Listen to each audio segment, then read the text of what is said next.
আসসালামু আলাইকুম। আশা করি আপনারা সকলেই ভালো আছেন। অনেকদিন পরে আরও একটি নতুন ভিডিও নিয়ে আসলাম।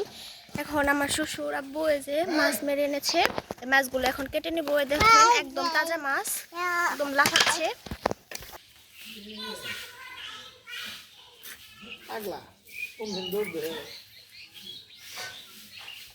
আমাদের মাছ কাটা শেষ। এখন আমরা মাছগুলো ভালোভাবে পরিষ্কার করে ধুয়ে নিব। মাছগুলো ধোয়া শেষ হলে আবার আপনাদের সাথে শেয়ার করব।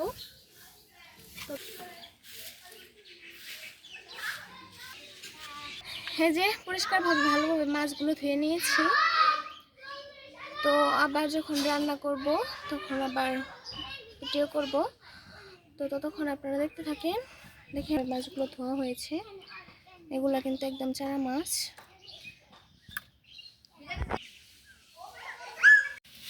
এই যে এই মাছগুলো ভাজি করা হবে, আর একটা মাছের স্পেশাল ভর্তা করা হবে, আর ওদিক দিয়ে ধুরমা দিয়ে মাছের তরকারি রান্না করতেছে।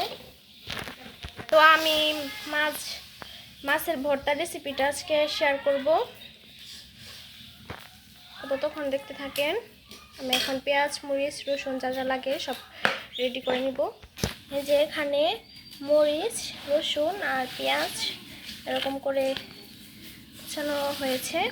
এখন এগুলো ভেজে নেবে, তারপরে যখন ভর্তা করবো তখন আবার ভিডিও করব। এই যে মাছ আর মরিচগুলো ভাজা শেষ। এখন এগুলো মাছটা বেছে তারপরে ভর্তা করে নেবে। এই যে এখন মাছের কাঁটাগুলো ছাড়িয়ে নিচ্ছি।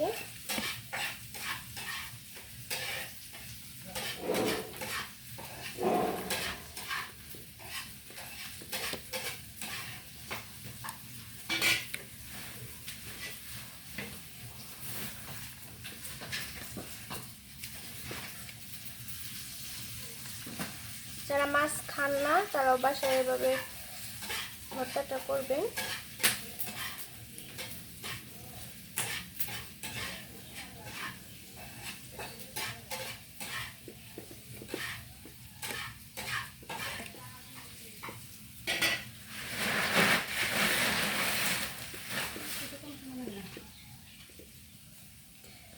সবগুলো এভাবে ছাড়িয়ে নিচ্ছি। পরে যে আরো ছোট ছোট কাটা আছে ওগুলোও আবার বেছে নিব।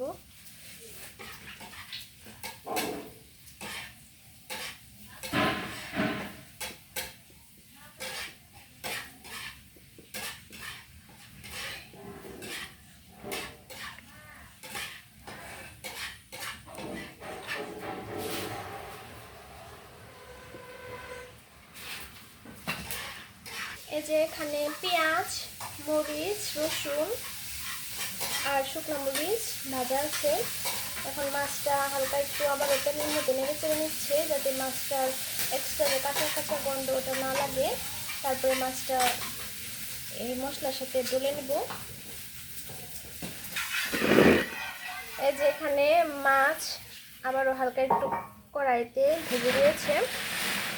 এখন আমি মাছের যে এক্সট্রা কাটা ছোট ছোট ওগুলো আবার ছাড়িয়ে নিলাম। এই যে দেখেন, এখন মশলাগুলো আমি হাতের সাহায্যে ডলে নিব, তারপরে ভর্তাটা করে নেব। এই যে আমি হালকা একটু লবণ দিয়ে তারপরে এই শুকনো মরিচগুলো ডলে নিব। আপনারা চাইলে শিলপাটায়ও এগুলা ভর্তা করে নিতে পারেন, আমি হাত দিয়ে করতেছি।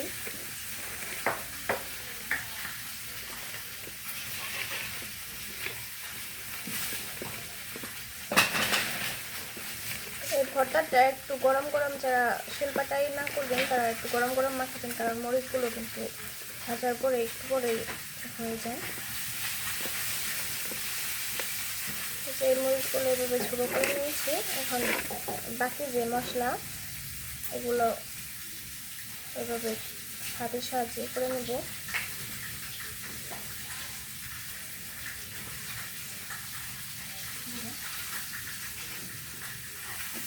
এখানে কাঁচামরিচগুলো আবার আলাদা করে নিচ্ছি।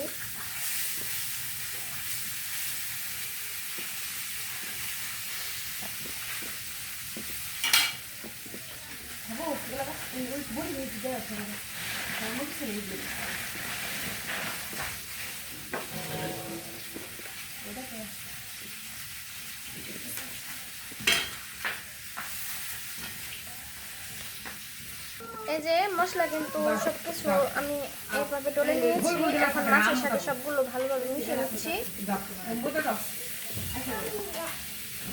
এই দেখেন ভর্তা কিন্তু একদমই রেডি।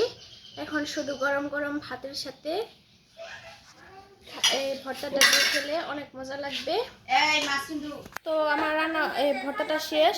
তো সবাই খুব ভালো থাকবেন, সুস্থ থাকবেন। আগামী কোনো ভিডিওতে আবার দেখা হবে। ধন্যবাদ সবাইকে পুরো ভিডিওটি দেখার জন্যে।